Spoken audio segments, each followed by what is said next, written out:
নমস্কার বন্ধুরা, স্নেহাস kitchen home style কুকিংয়ে আপনাদের সবাইকে স্বাগত।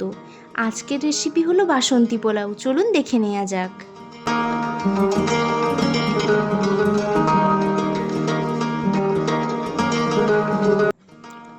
বাসন্তী পোলাও বানাবার জন্য আমি এখানে ব্যবহার করছি 1 বাটি গোবিন্দভোগ চাল।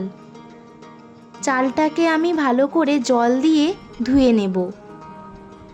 আলতো হাতে চালগুলোকে ভালোভাবে ধুয়ে নিতে হবে, বেশি প্রেস করা যাবে না। এবার চালের জলগুলো ফেলে দিয়েছি, দেখতেই পাচ্ছেন চালগুলো অনেকটা পরিষ্কার হয়ে গেছে। এবার চালগুলোকে আমি একটা পাত্রে মেলিয়ে নেব। মেলিয়ে নেওয়ার ফলে চালের জলগুলো ভালোভাবে শুকিয়ে যাবে। আমি এখানে চালগুলো ভালোভাবে মেলিয়ে নিচ্ছি। এরপর আমি দেব এখানে আদা বাটা ও কাঁচা লঙ্কা বাটা, ঘি এবং হলুদ গুঁড়ো। ঘিটাকে আমি গ্যাসে গরম করে নিয়ে ঠান্ডা হয়ে গেলে তাতে 1 চামচ হলুদ মিশিয়ে নিয়েছিলাম। এবার এই সব উপকরণগুলিকে আমি ভালোভাবে চালের সঙ্গে মিশিয়ে নেব।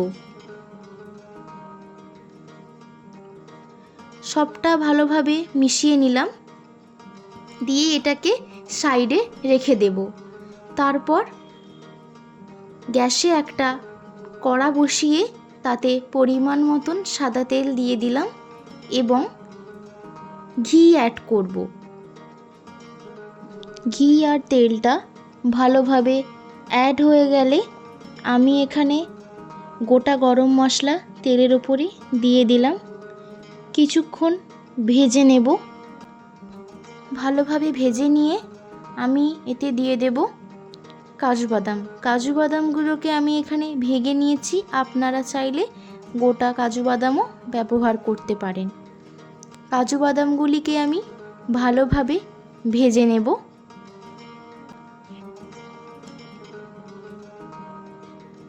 কাজু বাদামগুলি আমি এখানে ভালোভাবে ভেজে নিয়েছি। এরপর আমি এখানে দিয়ে দেব কিশমিশ। কিশমিশগুলোকে আমি আগে জলে ধুয়ে পরিষ্কার করে রেখেছিলাম। এরপর কিশমিশগুলোকেও আমি ভালোভাবে ভেজে নেব।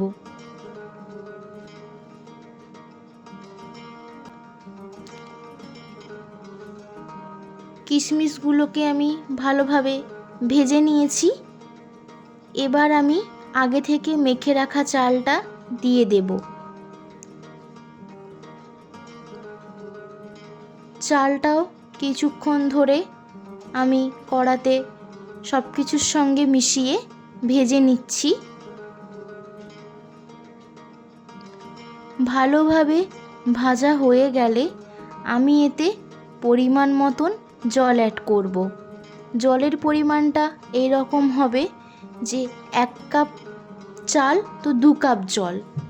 বেশি জল দিলেও হবে না, কম জল দিলেও হবে না, পরিমাণ মতন জল দিতে হবে, না হলে ঘেঁটে যেতে পারে। তারপর আমি অ্যাড করব পরিমাণ মতন নুন। নুনটাকে আমি ভালোভাবে সব কিছুর সঙ্গে মিশিয়ে নেব। তারপর 5 থেকে 6 মিনিট আমি ঢাকা দিয়ে রেখে দেব। তারপর চালের স্ট্রাকচারটা যখন এরকম হবে তখন আমি ভালোভাবে আবারও চালগুলোকে নাড়িয়ে চাড়িয়ে নেব এবং আবারও কিছুক্ষণের জন্য আমি রেখে দেব। 10 থেকে 12 মিনিট পর আমাদের বাসন্তী পোলাও এখানে রেডি হয়ে গেছে। আমি বাসন্তী পোলাওটা এখানে কাঁসার বাটিতে সার্ভ করছি। আমি আজকে পনিরের সাথে বাসন্তী পোলাওটা সার্ভ করব।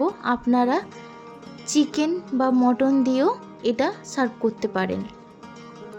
আশা করছি ভিডিওটি আপনাদের খুবই ভালো লেগেছে। ভিডিওটি যদি আপনাদের ভালো লেগে থাকে অবশ্যই আমার চ্যানেলটিকে সাবস্ক্রাইব করবেন, ভিডিওটি লাইক করবেন, কমেন্ট করবেন এবং শেয়ার করবেন। আর রেসিপিটি অবশ্যই বাড়িতে ট্রাই করবেন।